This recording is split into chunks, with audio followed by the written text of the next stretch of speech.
तो आज अभी मैं हूँ मंडी शिवरात्रि के अवसर पर। तो अभी आज से यहाँ शुरू होने जा रही है मंडी शिवरात्रि। आज पहला दिन है, थोड़ी देर बाद जलेब निकलेगी, लेकिन इससे पहले मेरे साथ हैं यहाँ की एक विशेष हस्ती, श्री विनोद बहल जी। विनोद बहल जी नमस्कार। बहुत अच्छा लग रहा है आज आपसे मिलकर। तो विनोद बहल जी का मैं थोड़ा सा परिचय दे दूं। विनोद बहल जी जिला न्यायवादी के पद से सेवानिवृत्त हुए हैं और सेवानिवृत्ति के बाद इन्होंने अलग से अपनी पसंद की चीज़ चुनी कि इन्होंने एक ओल्ड बॉयज़ बैंड के नाम से एक संस्था खड़ी की और सेवानिवृत्ति के बाद इन्होंने संगीत सीखा, क्लासिकल भी।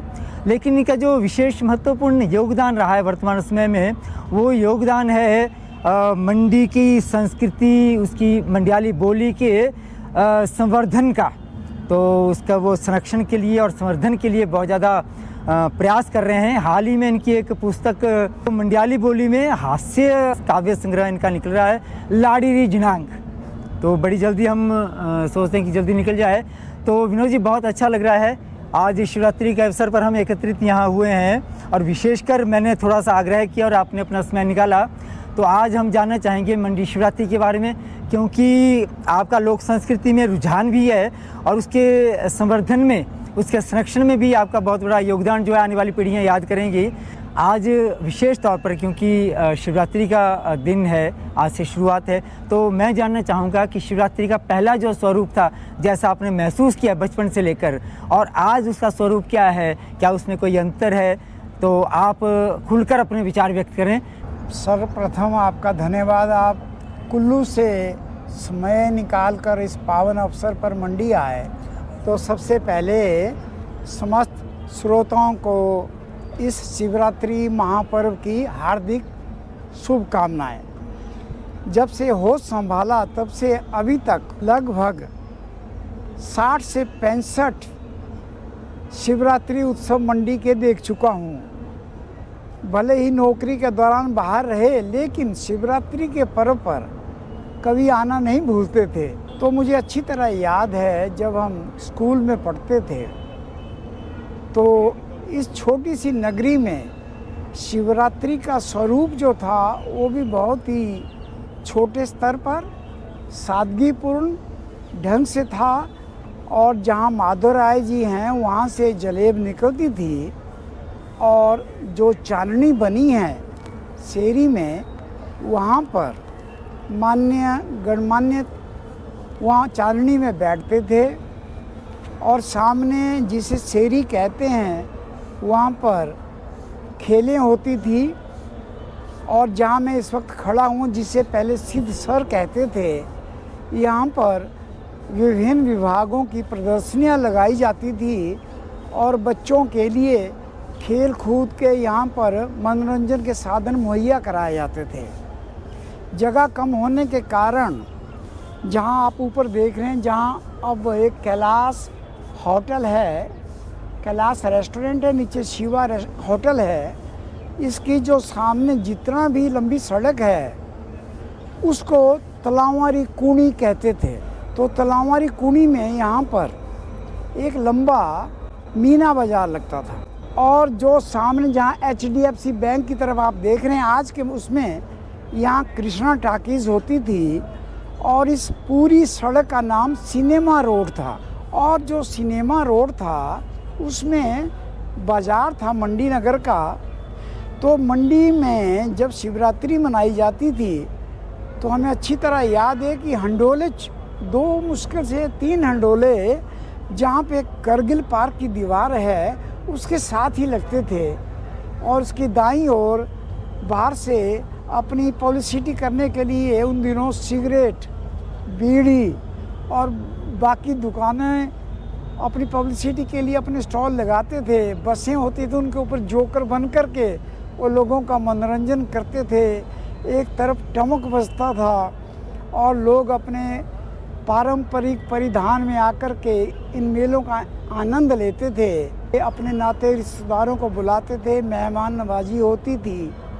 और कुछ दुकानें तो ऐसी थी कि उनमें अगर आपने लूची नहीं खाई या खाद्य पदार्थ वहाँ के आनंद नहीं लिया तो शिवरात्रि पूर्ण नहीं मानी जाती थी। उनमें बेली, दुर्गू हलवाई, मनोहर की दुकान की जलेबी, सर्ण हलवाई की दही बूंदी, तो ये तो बहुत ही प्रमुखता से चाव से लोगों के द्वारा खाई जाती थी। तो जब ये खेलें होती थी तो उसमें जो रात्रि के कार्यक्रम भी यहीं होते थे और स्टेज के सामने एक रिंग बनाया जाता था, वहाँ पे रात्रि को नाट्य की प्रतियोगिताएं होती थी। कहते हैं हमारे बुजुर्ग शायद पहले 9 मेले भी मनाए जाते थे, फिर 8 हो गए, उसके पश्चात 7 मेले हो गए। अब आपके मन में जिज्ञासा होगी भी 7 मेले हैं तो मंदिर यहाँ इतने भारी हैं तो इसमें इनका रोल क्या था। तो जो मैंने शोध किया उसमें पता लगा देवता समिति से प्राप्त जानकारी के अनुसार कि 7 मेलों के लिए क्या किया, यहाँ कुछ मंदिरों के समूह बनाए गए, क्लस्टर। किसी दिन एक मेला में एक देवता की पूजा होगी, किसी दिन 2 या 3 मेले में देवता होंगे, किस दिन 3 या 4 होंगे। इस तरह इनको 7 हिस्सों में बांटा गया, लेकिन सभी जो मंदिर हैं वो उसमें कवर नहीं होते। केवल कुछ प्रमुख मंदिर ही हैं जो 7 दिन के मेलों में जिनकी देवता मेला समिति के द्वारा प्रारंभ में सुबह पूजा की जाती है। तो पूजा जो है रोज ही नए मंदिर में जा कर के करते हैं। ये परंपरा अभी भी चली हुई है। आपका प्रश्न है कि मेले में क्या बदलाव आए, तो उससे पहले मैं बता दूं कि मेले की समापन कैसे होता था कि पड्डल में पहले मेले नहीं होते थे। तो पुलिस वालों की घुड़सवारी की खेलें होती थी, तो इसके लिए यहाँ स्थान कम था, तो अंतिम मेला पड्डल में होता। उसमें पुलिस वालों की खेलें होती थी। बाकी कार्यक्रम दिन के और रात्रि के यहीं होते थे और यहाँ घंटाघर में होते थे। अब घंटाघर का नाम बाद में सरकार ने सुभाष उद्यान कर दिया था। तो पहले यहाँ नेताजी सुभाष चंद्र बोस की छोटी सी मूर्ति ऊपर स्टेज के बाईं ओर लगी होती थी। फिर बाद में पता नहीं जब विकास के कार्य होते हैं तो कई बार टूट फूट हो जाती है, तो बाद में पता नहीं किस कारण से वो बोर्ड हट गया, सुभाष उद्यान उसमें लिखा होता। सुभाष उद्यान और संकन गार्डन भी। अच्छा, बाकी आपको बताएं जब जलेब निकलती थी उसकी क्या विशेषता थी। वहाँ आगे आगे एक माधुराय का घोड़ा था। अच्छा, वो इतना आक्रामक होता था, वो सबसे आगे चलता था, तो उसको बोलते हैं माधुराय का घोड़ा। अच्छा, वो सबसे आगे चलता था। अब क्या फर्क पड़ा है, ये जो जलेब है लंबी तो बहुत हो गई है, लेकिन वो माधुराय का घोड़ा नहीं है। घोड़ा नहीं, सिर्फ वही माइनस हुआ, बाकी सिंहासन वैसे ही चांदी का उठा के चलते हैं, वैसे ही पुलिस है, होम गार्ड है, स्कूल के बच्चे हैं, स्थानीय लोग हैं। पहले एक परंपरा और थी, जब जलेब निकलती थी तो पहले साफे नहीं बांटे जाते थे, केवल बहुत ही मुख्य अतिथि 4-5 लोग बस। लेकिन कालांतर में क्या हो गया, होता ही है, परचेजिंग पावर बढ़ गई, लोगों के शौक बढ़ गए, इच्छाएं बढ़ गई, तो उसमें क्या हुआ कि साफा पहनने वाले और पहनाने वाले उनकी संख्या बढ़ती चली गई। अब तो इसके लिए अच्छी खासी एक क्या कहें मशक्कत होती है। और उसमें आपने देखना कि उसमें बहुत कम लोग होंगे जो बिना साफा के होते हैं। ये लहरिया साफा होते हैं, मंडी की परंपरा है, और मल्टी कलर्ड होते हैं, जैसा आपको पता ही है। जलेब का स्वरूप सिर्फ लंबा हुआ है, बाकी जो देवता होते हैं उनका प्रोटोकॉल होता है अपना। नहीं तो कई बार इसमें देखा मैंने, यहाँ लड़ाई हो जाती है। जिस देवता का जहाँ पे स्थान है वो उसी उसमें चलेगा, उसमें बीच में कोई आ नहीं सकता अपनी मर्जी से। उसका प्रोटोकॉल देवता समिति के पास होता पहले से, नहीं तो नाराज हो जाते हैं देवतागण, कई बार होता है ऐसा। अब आपने कहा कि बदलाव क्या हुआ, बदलाव में क्या हुआ कि जनसंख्या बढ़ गई, स्थान कम पड़ गया, तो रात्रि कार्यक्रम पड्डल चले गए।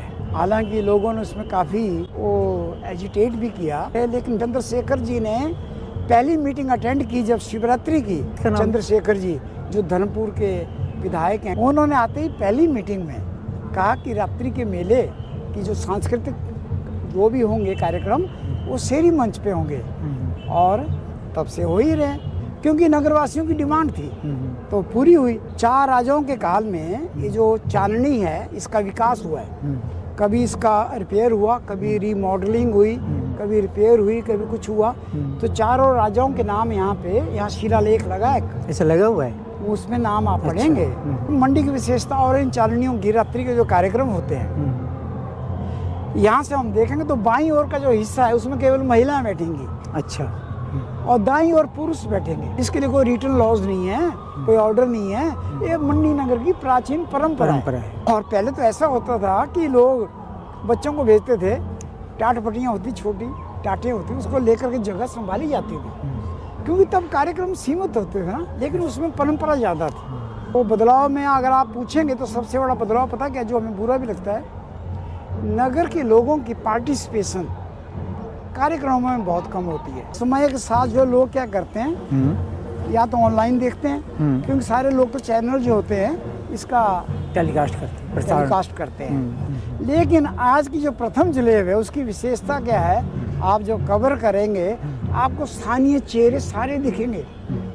और उसकी विशेषता बता दूं, कहाँ से कहाँ बैठते हैं वो। कोर्ट के गेट के बाहर से लेकर के आपके यहाँ मेफेयर होटल तक आपको स्थानीय चेहरे दिखेंगे सारे आज। ठीक। दूसरी जिले में फिर घट जाएंगे, तीसरी में फिर और कम हो जाएंगे। लेकिन रात्रि कार्यक्रम में सांस्कृतिक कार्यक्रम फिर उनकी उपस्थिति कम हो जाएगी। मैं नेगेटिव उससे नहीं बोल रहा हूँ, मैं बोल रहा हूँ आपने प्रश्न किया ना, चेंज क्या आया, तो चेंज ये आया। स्थानीय व्यंजन परोसे जाते हैं, लोग चाव से खाते हैं। लेकिन जो मेला में जो देवता हैं 216 रजिस्टर्ड हैं, बाकी अनरजिस्टर्ड है, जिनकी डिमांड है कि हमें भी रजिस्टर्ड किया जाए। तो इसका जो समावेश होता है चौटा की जातर में। तो इसका बता दूं बीच में क्या हुआ। शुरू में चौटा की जातर थी, फिर बीच में ख़त्म हो गई। अच्छा। इसको मनाया नहीं जाता था, वहाँ पे कोई व्यवस्था ही नहीं थी। तो यहाँ पे कुछ हमारे उद्यमी थे, चौटा की दुकानदार, बाबा दीननाथ बहल जी, साधु लाला जी, ये अपने लखपति वाला जो दुकान है, मतलब जो बुजुर्ग थे वो इकट्ठे हुए, तो उन्होंने उसको रिवाइव किया दोबारा। अब क्या करते हैं, मेला कमेटी जो व्यापार समिति है छोटा वाली, ये उसमें बहुत अपना पैसा डालते हैं। तो आपने देखा ना अंतिम दिन क्या होता है, धोएंगे छोटा, उनके लिए बैठने की व्यवस्था होगी साफ़ सुथरी, उनको चादर भेंट करेंगे, मिठाई भेंट करेंगे, दक्षिणा देंगे, और सारा मंडी का फिर स्थानीय लोग। वो जो मैं कह रहा था आज प्रथम जिले में निकलता है ना, वो अंतिम चौटा की यात्रा में फिर दिखेगा आपको, दिखेगा। सारा मंडी। सही कहा। जगह घूमने को नहीं होती, चलने को नहीं होती। और उस दिन वहाँ क्यों बैठते हैं, क्योंकि उनको ये मेला के समापन पे उनको चादर भेंट की जाती है, जिसका प्रोटोकॉल होता है, उसके हिसाब से बांटी जाती है मेला कमेटी के द्वारा।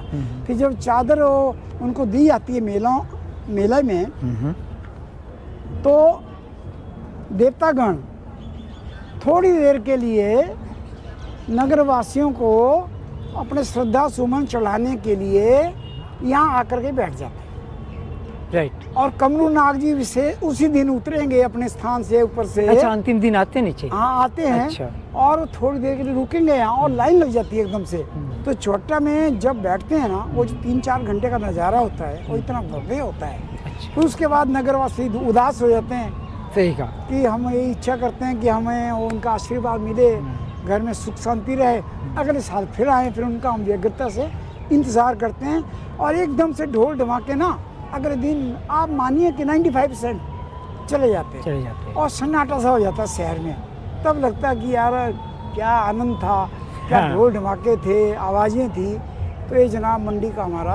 तो विनोद बहल जी ने बहुत ही महत्वपूर्ण रुचिकर जानकारी दी, जो इनका 60-65 वर्षों का, जैसे ये कहते हैं कि इनका अनुभव रहा है। तो पूरा का पूरा उन्होंने बताया कि किस तरह से पहले यहाँ मनाया जाता था और क्या क्या उसमें बदलाव हुए हैं। कुछ एक बदलाव हुए हैं जो कि समय के बदलाव के साथ साथ आते चले जाते हैं। तो विनोद बहल जी, बहुत बहुत शुक्रिया आपका, बहुत बहुत धन्यवाद। आपने बड़ा आनंद आया आपसे बात करके। हमारे दर्शक भी जानेंगे मंडी शिवरात्रि का क्या स्वरूप था और आज उसका क्या स्वरूप हो गया है। शुक्रिया, धन्यवाद, थैंक यू। शुभकामनाएं आपको भी।